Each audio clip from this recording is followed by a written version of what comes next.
Now we're going to use the guessing game to demonstrate the debugging that's available in Visual Studio. Visual Studio has one of the best debuggers on the market, and I'm about to show you why. The key to debugging is using breakpoints. And the way we set a breakpoint is to left click in the gray bar somewhere in our program. I'm going to start where we set the answer. Now it's called a breakpoint because when we run this program in debug mode, the program is going to halt at this line. And at that point we can see what's going on in the program.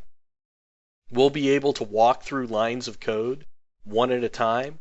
We can hit the start button to continue onward after we've hit a breakpoint if we're done debugging. And we can set as many of these breakpoints through the code as we need to figure out what's going on or what went wrong.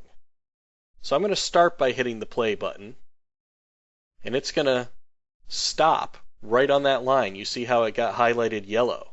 There's nothing on the screen yet because we haven't printed anything yet. We stopped before that. So I'm going to shrink up my Visual Studio window so that we can see the console window and Visual Studio's code at the same time. Now that we've hit the breakpoint, we can now use these arrows up top. We have step into and step over. Step into steps into a method, so it actually jump inside a method and continue chaining downward as far as it needs to go. Step over will skip over a method. It'll still run the method, everything inside the method will happen, but it'll just go to the next line in your current spot. We'll demonstrate this more later. We haven't gotten into methods yet, so I don't expect you to understand that. But right now we're going to use the step over. So as soon as I hit this button, it's going to execute this line of code. And if we look down in the lower left, there is a window here called locals. And you can see here all the variables that we have declared in this method. There is our player guess. It doesn't have a value currently. Neither does player input. That's a string. String start is null. There's that null literal I was talking about. We also have our loop control variable, is number guessed. That value is currently false. And we also have the answer, which doesn't have a value yet. It's currently set to 0. So let's hit our step over, and it's going to get us our random number. And we'll see that it set the answer to 14. Then it dropped into our do loop. Let's go to the next line. It's going to print out, enter your guess. As soon as I hit the button, it shows up on the console. Now it's ready to read from the player input. When I hit step over, the yellow bar goes away, but my console starts blinking. It's waiting for me to enter the number. So I'm going to enter 10. Now our player input is set to the string representation of 10. I'm going to step over. It's going to parse it into a number. Now it becomes the number 10. Is 10 equal to the answer? No, 10 is not equal to 14.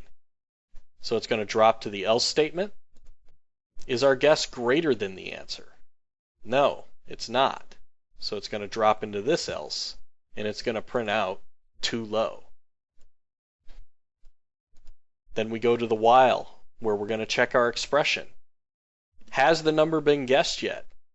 No. So it's going to go back to the top of the loop, and it's going to ask us for our next number. Enter the guess. Get our player input. This time I'm going to guess right. 14. Let's turn the string 14 into a number and put it in player guess. Player guess is still 10 until this statement executes. Then it reassigns it. Now it's 14.